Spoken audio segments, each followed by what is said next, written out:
Voyager 1 space technology के pioneers में से एक है। ये पहला ऐसा स्पेसक्राफ्ट है जिसने सूरज के घातक प्रभाव का सामना कर उसे पार किया। इसके अलावा यह इंटरस्टेलर जाने वाला पहला स्पेसक्राफ्ट बना, जो बाकी स्पेसक्राफ्ट के लिए एक मिसाल बना। इसे 5 सितंबर 1977 को लॉन्च किया गया और तभी से यानी पिछले 45 सालों से ये लगातार काम कर रहा है। ये हमसे 163 AU यानी एस्ट्रोनॉमिकल यूनिट दूर मौजूद है। वैसे आपको बता दें कि सूरज और पृथ्वी के बीच 1 AU की दूरी है। वॉयेजर 1 इतनी दूर है कि नासा को इस तक एक कमांड भेजने के लिए 22 घंटे लगते हैं, लेकिन सितंबर 2023 को वॉयेजर 1 ने एक अजीब सा सिग्नल भेजा और फिर अक्टूबर 2023 में नासा ने इसके सॉफ्टवेयर को अपडेट करने के लिए एक कमांड भेजा। तो क्या वो अजीब से सिग्नल्स किसी अनोखी चीज का इशारा था? Welcome to Orbit India. अब तक 5 ऐसे इंटरस्टेलर प्रोब्स यानी स्पेसक्राफ्ट लॉन्च किए गए हैं जिनमें हमारे सौर मंडल को छोड़ने के लिए काफी वेलोसिटी है। वॉयेजर 1 और 2 के साथ पायनियर 10 पहले ही इंटरस्टेलर बन चुके हैं, जबकि प्लूटो की स्टडी करने के लिए बने पायनियर 11 और न्यू होराइजन स्पेसक्राफ्ट आने वाले वक्त में सूरज के असर को पार करने के रास्ते पर है। चलिए वॉयेजर 1 पर वापस लौट आते हैं। वैसे यह अपने नाम पर पहली बार कई चीजें दर्ज कर चुका है।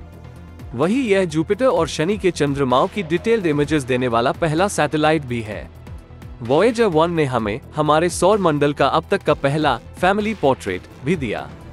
वॉयेजर 1 अपने साथ एक गोल्डन रिकॉर्ड भी लिए हुए है, जो एक सोने की परत चढ़ा हुआ ऑडियो विजुअल डिस्क है, जिसमें हमारे ग्रह की तस्वीरें और कई तरह की आवाजें शामिल हैं। अगर कोई एक्स्ट्रा टेरेस्ट्रियल सिविलाइजेशन स्पेसक्राफ्ट का सामना करती है तो ये हमारे होने का सबूत उनको दे सकती है। ये रिकॉर्ड एक टीम द्वारा बनाया गया था जिसमें famous American astronomer and science communicator स्वर्गीय कार्ल सगन शामिल थे। इसमें पृथ्वी की अलग अलग तस्वीरें, एक बच्चे के रोने की आवाज, तट पर टकराती हुई लहरें, वेल की आवाज और अलग अलग युगों के म्यूजिक का कलेक्शन भी शामिल है। ये रिकॉर्ड हमारे विशाल ब्रह्मांड में मौजूद दूसरे जीवन रूपों से जुड़ने और उन्हें ये दिखाने की एक कोशिश थी कि हम शांति का संदेश लेकर आए हैं। वॉयेजर 1 अपने डेटा बाइनरी फॉर्मेट में यानी 0S और 1S में भेजता है। सितंबर 2023 में इसने कुछ अजीब डेटा भेजना शुरू किया, जिससे शुरू में वैज्ञानिक एक्साइटेड हो गए, क्योंकि उन्हें लगा कि ये दूर बैठे एलियंस द्वारा भेजा गया कोई सिग्नल हो सकता है। लेकिन बाद में वैज्ञानिकों को पता चला कि ये वॉयेजर 1 द्वारा भेजा गया कोई बकवास डेटा है, जिसका एक हिस्सा खराब हो गया था। इंजीनियरिंग टीम ने बताया कि असरदार तरीके से स्पेसक्राफ्ट और पृथ्वी के बीच कॉल अभी भी जुड़ी हुई थी, लेकिन वॉयेजर 1 की आवाज को एक नीरस डायल टोन से बदल दिया गया था। टीम ने अक्टूबर में भी सॉफ्टवेयर को अपडेट करने की कोशिश की, लेकिन प्रॉब्लम हल नहीं हुई। ऐसा नहीं है कि वॉयेजर 1 में पहली बार ऐसी गड़बड़ी देखी गई।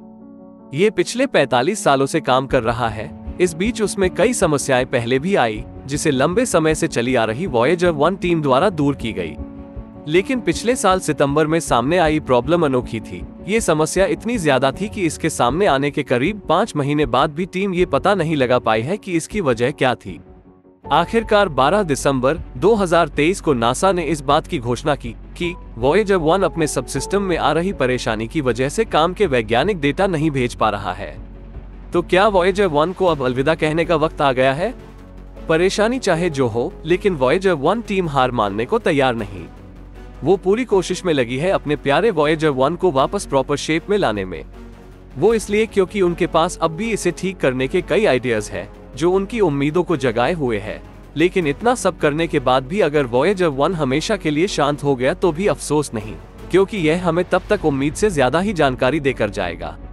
वैसे हम इसके जुड़वा वॉयेजर 2 को भला कैसे भूल सकते हैं, जो अभी भी मजबूती के साथ अपना सफर जारी रखे हुए है। और अगर वॉयेजर 1 में ग्लिच की गड़बड़ी ना भी हुई होती तब भी वैज्ञानिक 2025 में जब इसके इलेक्ट्रिक पावर सोर्स का पूरा इस्तेमाल हो चुका होता तब वॉयेजर 1 को बंद करने के लिए तैयार थे। अब आप जरूर यह सोच रहे होंगे कि ऐसा कौन सा इलेक्ट्रिक पावर सोर्स है जो 45 सालों तक पावर सप्लाई जारी रख सकता है, क्योंकि यह तो तय है कि स्पेसक्राफ्ट 45 सालों का फ्यूल तो अपने साथ लेकर नहीं जा सकता।